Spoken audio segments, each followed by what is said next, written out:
Maqaa Abbaa, maqaa Ilmaa, maqaa Hafuura Qulqulluu, Waaqa tokkoon Ameen. Maatiiwwan Waaqayyoo, jaalatamtoonni haadha keenyaa qulqulleettii qulqulloota Durbee Maariyaam, akkasumas jaalatamtoonni ergamootaaf qulqulloota Waaqayyoo fagoorraas dhiyyoorraas taasisaniitiin waldaa kanaa karaa waldaa kanaa darbuu hordofaa kan jirtan hundumti keessaniyyuu bakka jirtanitti nageenyi Waaqayyoo sinfaanaa ta'uu akkam jirtu. Uumaan keenyi umurii keenya irratti sa'aatii kana dabaluudhaan yeroo kana kan nu ga'e galanni bara baraa isaaf haa ta'u. Sagaleen samiirraa akka gadi bu'uuf foon akka asii olee ba'uuf sababa kan taate haati Waaqaa qulqulleettii qulqullootaa Durbee Maariyaam maqaan ishii akka kabaja ishiitti, akka ilmi ishee kabajetti, akka sillaaseen ishee kabajetti galanni bara baraa isheef haa ta'u. Kanatti aansuudhaan jireenya dhala namaa kan ta'e sagalee Waaqayyoo waliin barannaa. Waaqayyo uumaan keenya foddaa laphee keenyaa akka nuuf banuuf eeyyama isaa nuuf haa ta'u. Akka eeyyama isaatti mata-duree ka'umsa godhanneetiin nuti waliin ilaallu raajii Daani'el boqonnaa 10 lakkoofsa 13 irraa jecha jiru ka'umsa godhachuudhaan ta'a. Innis Mikaa'eliin na gargaaruuf dhufee jedha. Mata-dureen barumsa keenyaa Mikaa'eliin na gargaaruuf dhufee. Jecha kana kan dubbate raajicha Waaqayyoo Daani'elidha. Daani'el raajota gurguddoo warreen jedhaman arfan keessaa tokko kan ta'e Waaqayyo wanta darbes wanta dhufus iccitii gara fuulduraatti raawwatus kan isaadhaa ibse jaalatamaa Waaqayyooti Daani'el.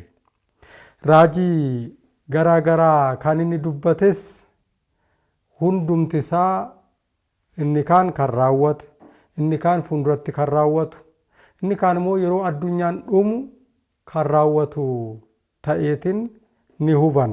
Raajichi Daani'el raajii inni dubbate baay'inaan mul'ata Yohaannis wajjin qabiyyeedhaan wal fakkaata. Waan mul'ata Yohaannis irratti dubbatame raajichi Daani'elis dursee kan dubbate kan wal fakkaatan ni argina jechaadha. Iccitiin kun isaadhaa ifeetiin wantoota garaa garaa fooniinis lubbuudhaanis kan itti fayyadamnu kan isaadhaa ifeetiin inni dubbate faayidaa dhala namaaf kan ta'u, fayyina dhala namaaf kan oolu akka ta'e hubachuu ni dandeenya. Raajichi Daani'el jechoota inni dubbate keessaa har'a ka'umsa godhanneetiin kan nuti ilaalle Mikaa'eliin na gargaaruuf dhufee jedha. Wantoota imala inni gaggeessaa ture, hojii hafuuraa inni raawwachaa ture hundumaa irratti qulqulluu Mikaa'eliin cinaasaa akka ture Daani'el dhugaa nuuf baha jechaadha. Jecha kana Daani'el yoo dubbate iyyuu raajichi Daani'el wanti inni dubbate dhala namaa hundumaa bakka ni bu'a. Qulqulloonni kitaaba qulqulluu irratti waan isaan dubbatan waa'ee mataa isaanii qofaa miti. Ergamoonni Waaqayyoo namoota Waaqayyoon jaalatanitti akka isaan hiiqan, akka isaan deeggaran, akka isaan iccitii isaanii ibsan karaa qulqulluu Daani'el ni hubanna jechaadha. Deddeebiseetiin waa'ee qulqulluu Mikaa'elii kaasa. Raajichi Daani'el hangafoota keessaa tokko kan ta'e Mikaa'eliin na gargaaruuf dhufee jedha. Kana jechaan hangafoonni ergamoota akka jiran manni kiristaanaa keenya nu barsiisti. Hangafoota ergamoota 7 akka jiran. Isaan keessaa qulqulluu Mikaa'eliin inni tokko na gargaaruuf dhufee jedha. Hundumaaf immoo ergamoota hundumaaf immoo itti gaafatamaan qulqulluu Mikaa'elidha. Hangafoota 7 keessaas tokko ta'u iyyuu hangafoota hundumaaf immoo hangafa kan ta'e qulqulluu Mikaa'elidha. Yeroo dhufaatii Waaqayyoo kan ka'u hangafoota ergamoota keessas hangafa kan ta'e qulqulluu Mikaa'el akka ta'e raajichuma Daani'el gadi hiikne yoggaa dubbisnu boqonnaa 12 lakkoofsa 1 irratti ni argina jechaadha. Kanaaf raawwiisaaf gargaaraansaa qulqulluu Mikaa'elii akka ta'e, mul'atasaaf gargaaraansaa kan saadhaa ibsaa ture qulqulluu Mikaa'elii akka ta'e waaqarraa ergameetiin jechaadha ni hubanna. Raajota baay'ees yoggaa ilaalu wanta fuulduratti ta'u yoggaa dubbatan ergamoonni Waaqayyoo cinaa isaanii ta'aniitiin ni argina. Mul'ata Yohaannis irratti qulqulluu Yohaannis kana ergamaa natti agarsiise nan gaafadhe, kuni maalidha jedheen nan gaafadhe jedha. Kanaafuu akka sagaggeesse kan isatti agarsiisaa ture, wanta dhufus wanta darbes kan isatti mul'isaa ture qulqulluu Yohaannis ergamaa Waaqayyoo akka ta'e ni hubanna jechaadha.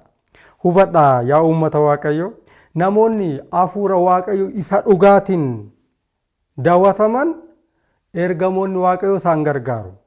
Namoonni hafuura xuraa'aatiin guutaman garuu ergamoota Waaqayyoo ni jibbu. Amma nuti Daani'eliin kan gargaaraa ture ergamaa Waaqayyoo Mikaa'elii taanaan, Yohaannisiin kan gargaaraa ture, Isaayaasiitiin kan gargaaraa ture, Hisqeeliin kan gargaaraa ture ergamaa Waaqayyoo taanaan nuti hordoftootaa fi ijoollota qulqulloota kanaati. Kanaaf ergamoonni Waaqayyoo akkuma isaaniin gargaaran nuunis nu gargaaru jechaadha. Mee waan muraasa ergamoonni Waaqayyoo maaliin nu gargaaruu danda'u isa jedhuuf waan muraasa ragaa xiqqoo kitaaba qulqulluurraa fuuneetiin ilaaluuf ni yaalla. Ergamoonni Waaqayyoo fooniinis nu gargaaru, lubbuudhaanis nu gargaaru, hafuuraatiinis nu gargaaru jechaadha. Fooniin wanti nuti ijaan arginu, wanti nuti ijaan hin argine akka nu miineef nu haguugu jechaadha. Kun ragaa kitaaba qulqulluuti. Namoonni yeroo rakkatan, yeroo gara Waaqayyootti boohan, Waaqayyo uumaan keenya ergamaa isaaniif erga. Namoonni of tuultonni yoggaan irratti ka'an, yeroo sadarkaa jireenyaa nu dhowwatan ergamaa Waaqayyo abbaan keenya nuuf erga jechaadha. Ergamoonni Waaqayyoo gargaartota keenyadha. Namaa fi Waaqayyo gidduutti kan ergamanidha. Unurraa kadhannaa keenya gara Waaqayyootti kan geessan, Waaqayyo irraa immoo dhiifama kan gadi nuuf fidan, unuunis kan nuuf gargaaran ergamoota Waaqayyooti. Warreen isaanitti amanan, warreen karaa sirriirra deeman kan gargaaranidha. Warreen immoo karaa jalloo deeman immoo horii isaadhaan kan balleessanidha ergamoonni Waaqayyoo.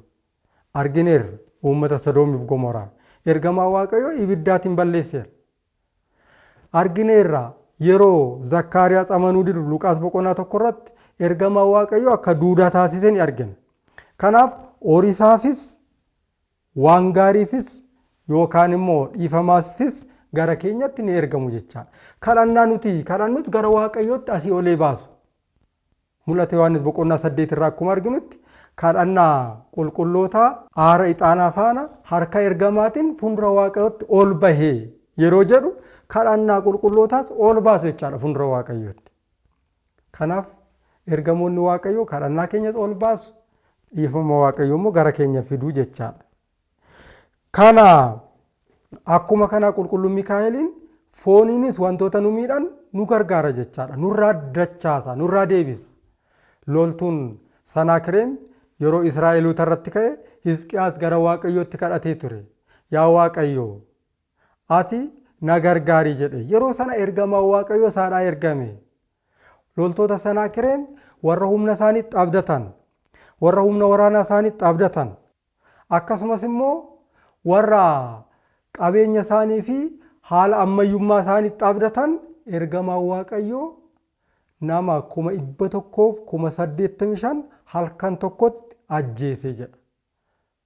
Raajii Isaayyaas boqonnaa 37 lakkoofsa 36 irraa dubbisuu ni danda'ama.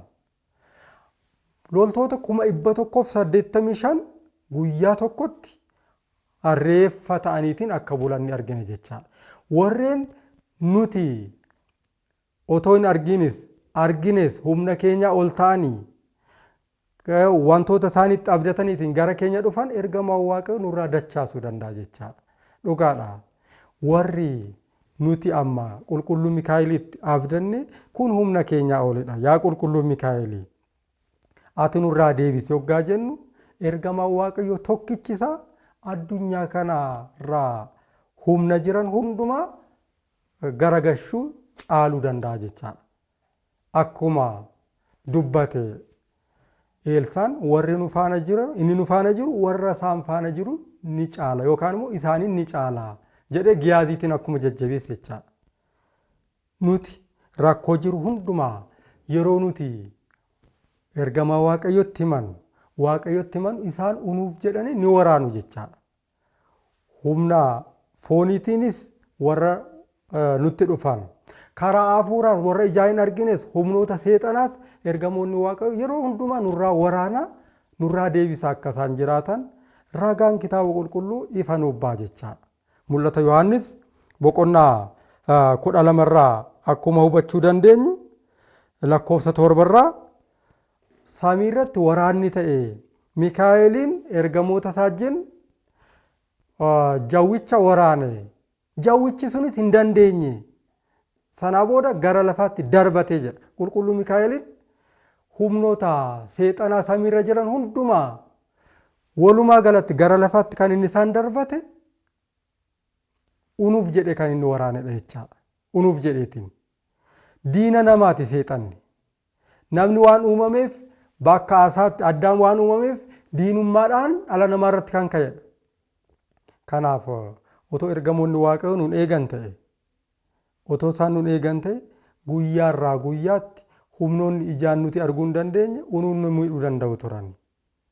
Kanaafidha Waaqayyo abbaan keenya karaa kee irratti akkas eeguuf ergamaa koo fuuldura keenan ergaa kan inni jedhe Museetiin jechaadha. Fuuldura keenan ergaa fuulduraan kan nu eegan ergamoota Waaqayyooti. Duubaanis kan nu eegan ergamoota Waaqayyooti. Kana seera bahuu boqonnaa 14 lakkoofsa 19 irratti humna Israa'eloota fuuldura kan deemu ture ergamaa Waaqayyoo gara duubaatti deebi'ee jira. Fuuldura Israa'eloota kan gaggeessaa ture ergamaa Waaqayyooti. Sanaa booda loltoonni Fara'oon yeroo isaan bira gahan ergamaa Waaqayyoo fuuldura isaanii kan deemaa ture gara duuba uummata Israa'elitti deebi'e. Utubaa duumessaatiin isaan gaarrade yookaan isaan haguuge jedha. Fuulduraanis kan nu eegu ergamaa Waaqayyooti. Duubaanis kan nu gaggeessu ergamaa Waaqayyooti jechaadha. Ergamoonni yeroo hundumaa nu eegu, nu tiksu, wantoota humna keenya ol ta'anis nurraa deebisuu danda'u jechaadha. Qulqulluu Mikaa'el irraa kana hubachuu dandeenya. Kanaaf kan na gargaaru Mikaa'eliin dhufee kan inni jedhe raajichi Daani'el. Amma Daani'el ofitti hin abdanne. Ani kallachuma Waaqayyo faana qofa wal quunnamuu danda'a. Ergamoonni hin barbaachisan hin jenne. Of tuulummaa akkasii keessa hin galle Daani'el. Garuu gargaarsa qulqulluu Mikaa'eliin isa gargaaru Waaqayyo irraa ergame akka isa gargaaru isa jalaa badee miti. Garuu kan Waaqayyo kabaje kabajuun kan Waaqayyo salphise immoo salphisuun hojii qulqullootaa waan ta'eef qulqulluu Mikaa'eliitiin yeroo deddeebiseetiin maqaa isaa dha'u ni argina. Raajichi Daani'el jechaadha.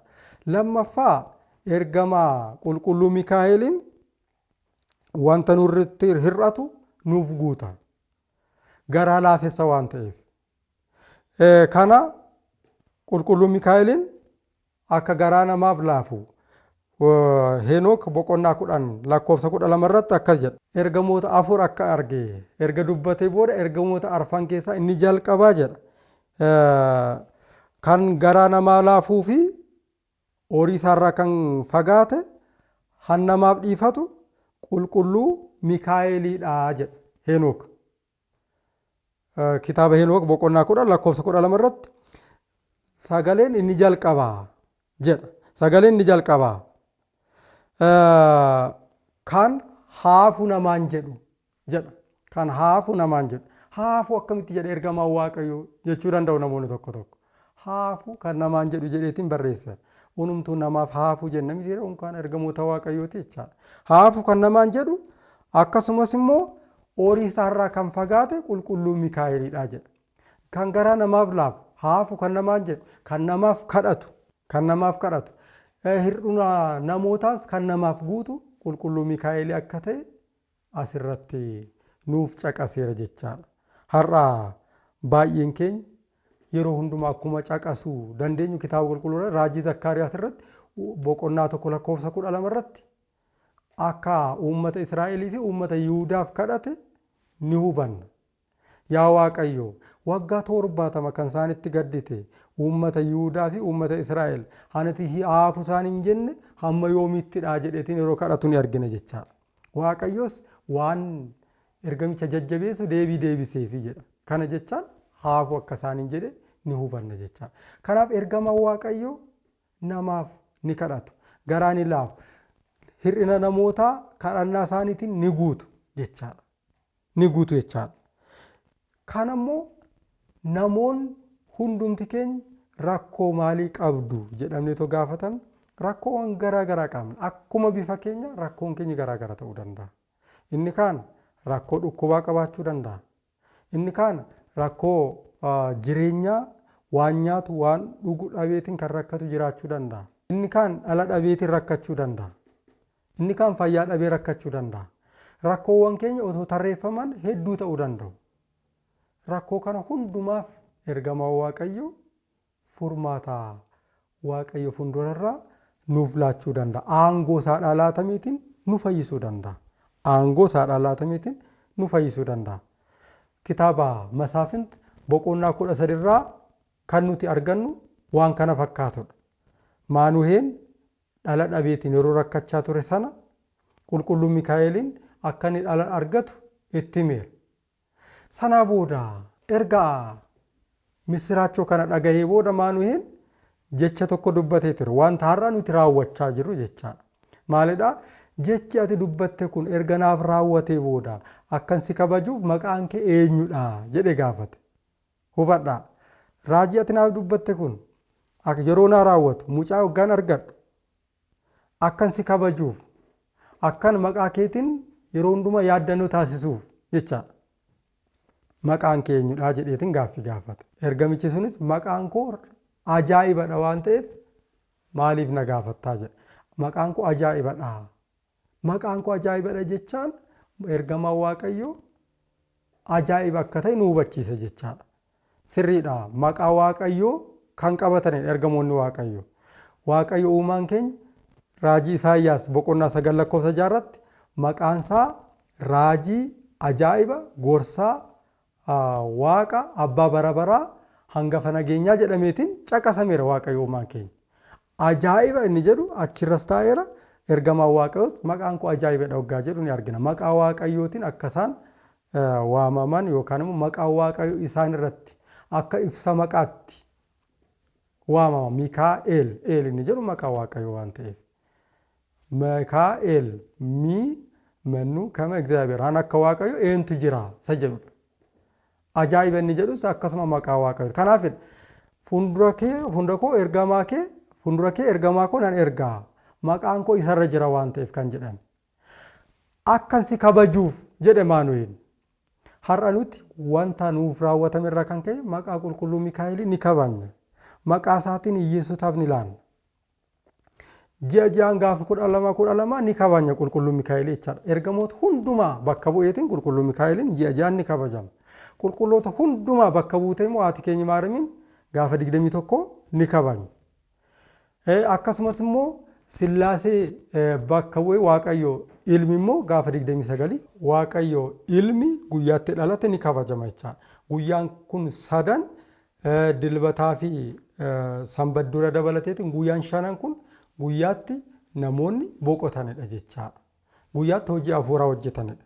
Qulqulluu Mikaa'elii ni kabajna. Ji'aan maqaa isaa yaaddannoo ni taasisna. Maqaa isaa yaaddannoo waggaa taasisnu immoo kan kabajamu qulqulluu Mikaa'elii qofa otoo hin ta'in Waaqayyo ni kabajama. Maqaa qulqulluu Mikaa'elii kabajuutiin namoonni beela'an beela bahu, namoonni dheebotanis dheebuu bahu jechaadha. Kanaaf nuti maqaa isaa kan yaaddannu gochaa karaa qulqulluu Mikaa'elii nuuf raawwate irraa kan ka'edha jechaadha.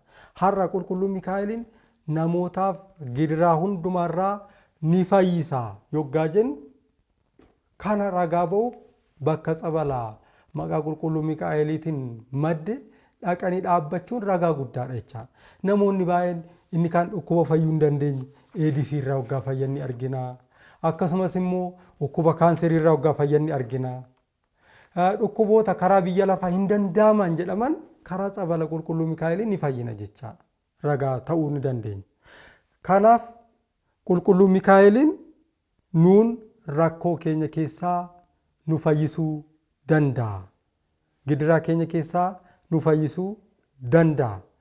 Faarfannaa Daawit boqonnaa 33 lakkoofsa 7 irraa dubbisuun ni danda'ama. Ergamoonni Waaqayyoo namoota sodaatanitti ni marsu, isaaniinis ni fayyisu jedha waan ta'eef. Rakkoo keenyarra, dhukkuba keenyarra, gidiraa keenyarra ergamaan Waaqayyoo nu fayyisa jechaadha. Kanaaf nuti akka fayyinuuf garuu caammaa keenya luka keenyarraa baasuun nu barbaachisa. Caammaa keenya luka keenyarraa baasuun nu barbaachisa. Callisnee bakka tsabalaa waan deemneef qofa otoo hin ta'in hammina obboleessa keenya irratti yaadne. Akkasumas immoo qiimii yookaan haaloo nuti qaban hundumaa of keessarraa baasuun nu barbaachisa jechaadha. Yeroo akkasuu caammaa kan jedhaman cubbuuwwan garaa irraa yoo fayyine gaabbii yoo galle tsabala sanaatiin hoggaa cuubamnu waan barbaanne sana nuuf raawwachuu danda'a. Hundumti keenya tsabala irratti goreetiin kan fayyisu hafuura Waaqayyoo waan ta'eef tsaballi kana hin danda'u kan jedhu tokkollee hin jiru. Dhukkuba tsaballi hin dandeenye hin jiru. Kanaaf hubachuun nu barbaachisa. Sadaffaan ergamaan Waaqayyoo akka nuti fayyina dhaallu nu taasisa. Fayyina jechaan mootummaa Waaqayyoo akka nuti dhaallu nu taasisa. Kana jechaan ergamoonni Waaqayyoo akka nuti gaabbiif kakaanu nu taasisa. Ergamaan Waaqayyoo akka nuti hojii gaggaarii hojjennu nu taasisa. Keessumaayyuu ergamaan karaa mirgaa nuuf laatame dhalli namaa ergamaan isaadhaaf ramadameeru ni jira. Karaa mirgaa waan mirgatti isa gaggeessu jechaadha. Kanaafidha warreen xixiqqoo kana keessaa nam tokkollee akkasin hin tuffanne nan sinitti hima jedha Yesuus Kiristoos uumaan keenya. Ergamoonni isaanii yeroo hundumaa fuuldura abbaa koo ni dhaabbatu. Abbaa koo ni kadhatu jechaadha. Ergamoonni Waaqayyoo akka nuti waan gaggaariif kakkaanu yeroo hundaa nu kakaasu jechaadha. Akka nuti warra hiyyeessaa ta'an iyyumarraa akka isaan baasan, warra hidhaman akka nuti gaafannu, warra dhukkubsatan akkasuma akka nuti gaafannu. Ergamoonni Waaqayyoo waan gaggaarii akka nuti hojjennuuf yeroo hundaa nu kakaasu jechaadha. Nuufis ni ergamu. Ibroota boqonnaa 1 lakkoofsa 14 irratti hundumtuu mootummaa Waaqayyoo akka dhaalaniif dhaaluu akka qabaniif gargaaruudhaaf kan ergaman kan tajaajilan ergamoota yookaan hafuurota miti moo jedha. Hafuurota kan jedhu ergamootaatiin. Ergamoota hafuurota miti moo jedha. Kanaaf ergamaa Waaqayyooti kan namaaf ergamu. Maal akka goonu hundumtuu mootummaa Waaqayyoo akka dhaaluuf.